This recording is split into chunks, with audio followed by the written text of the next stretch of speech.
We're going to see a contemporary staging of Fidelio with a very strong set from my designer Chloe Obolensky, beautiful lighting from Jean Calment, and wonderful singing, but also great acting from this cast.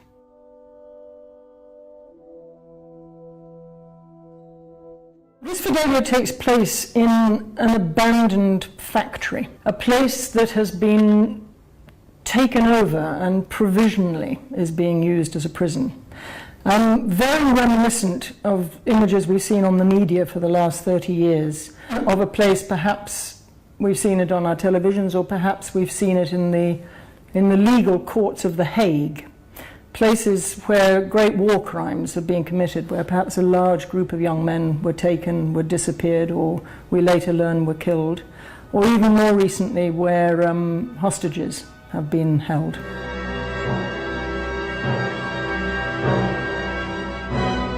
The main themes of Fidelio are a hunt for justice in the dark, a hunt for truth in the dark, in the metaphoric dark of a prison, the finding of injustice in the light of day. But all of this framed within, I think, the central idea of the opera, which is the power of love to conquer all. I mean, it's a search myth. It's like the great stories of often a hero who will go into the underworld, into the dark, to find his lost love, Orfeo and Eurydice. But in this case, it's a fantastic reversal, because the heroine goes down deep into the dark to find her love.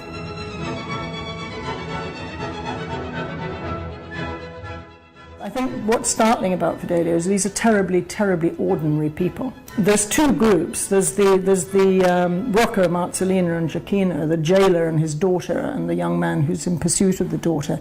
These are real working class heroes. You know, here you have an opera where exquisite music is sung while somebody is mopping a floor, or somebody is digging a hole in the ground. You know, workers are doing manual work. The other group, Florestan, Leonora, Pizarro and Don Fernando, are clearly a group of contemporaries. I'm sure they were at university together, I'm sure they studied politics together, I'm sure they worked in the debating society, I'm sure they shared a flat, I'm sure they all had affairs together, and they all know each other very well. These people are extraordinary because of the situation they're in. They're quite ordinary people in extraordinary circumstances.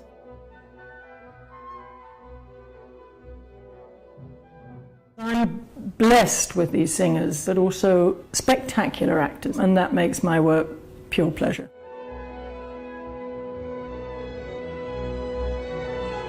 Stefan Liesner introduced us.